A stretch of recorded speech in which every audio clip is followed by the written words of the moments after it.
কি হয়েছে তুমি দরজা না শুননি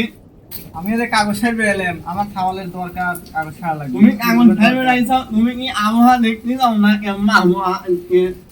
আমার এখন দরকার স্যার আমার তো সারাই লাগবে আমার আবহাওয়া কি বৃষ্টি কি আপনার দেখি আপনি ধান আনবে নাকি আচ্ছা যান 3 hours later.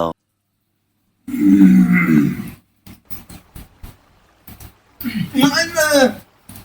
হ্যাঁ ঘুমাইতে গেছিলেন ঘুমাইনি নাকি তুমি সকালে আইছি স্যার দেরি হয়ে গেছে তুমি বলো না ধানের অনেক লোক এখন এখন ধান ভিনি আছে অলপ নাই দেখি বলে আসসালামু আলাইকুম নুর ভাই এখানে ওয়ালাইকুম আসসালাম সোহেল মিয়া হঠাৎ ইউনিয়ন পরিষদের ঘটনা কি এই যে আমার খাওয়ালের কাগজ ছাড়া লাগবে কি বলে বয়সে কি বলে লাগবে স্কুলে আমি তো বুঝে মুঝে নি আচ্ছা। কাগজটা ছাড়া লাগবে আপনারা তো এসে নির্ধারণ মেম্বারের দ্বারা শান্ত সেই সাগর নদী রামান সব দিয়ে দেন আর এই কাগজটা খাইতে আপনার বাড়ি গেছে আপনি বলে কইছেন ইউনিয়ন পরিষদে দেওয়া লাগবে তো তোমরা তো ভোট আসলে চা পানি পান বিড়ি ছাড়া তো ভোট দাও না কেমন মনে থাকে না দেই দাও তো দেখি আছে তোমার কাগজে সতীশ সাহেব দেন তো বিষয়টা আমার এলাকার লোকজন একটু কাজটা করে দেন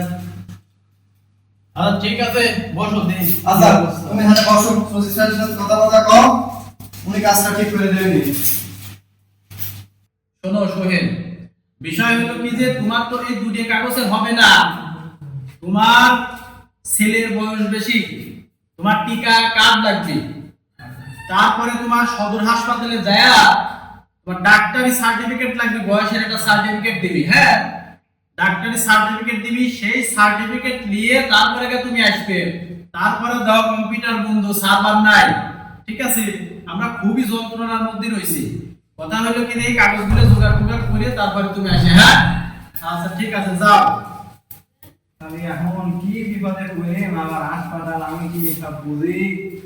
তোমার এত কিছু বোঝা লাগবে না রে তুমি আমার কাছে আসো তোমার সব বোঝা নিচ্ছি আমি মনে নাই ভিতরটা তোমার এত ঘোরা লাগবে না রে তুমি আমার 1000 টাকা দাও আমি ঠিকনে মরে যাবো নে তাছাড়া তোমার ঘুরতে আর একবারে শুকিয়ে নাই পাই যাবে না না আমি কি আর হাতে আমি করব না আচ্ছা নাও তুমি তো বেশি না নাও তোমার মন কালে তুমি নাও তো 3 days later.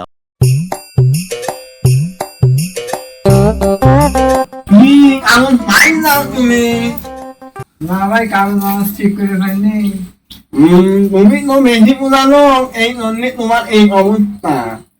আমি 1000 টাকা দেই ভাই আপনি লিগা নিয়ে আমার কাগজটা ঠিক করে দেন আপনি নিয়ে পাইছিলেন ধরে আপনার নাও আর ভ্রমণ ধারে কিন্তু পড়ে নাই কথা বুঝতে আচ্ছা কখন হলে যান আপনার দেখি নাই দেখি ধানের কাছে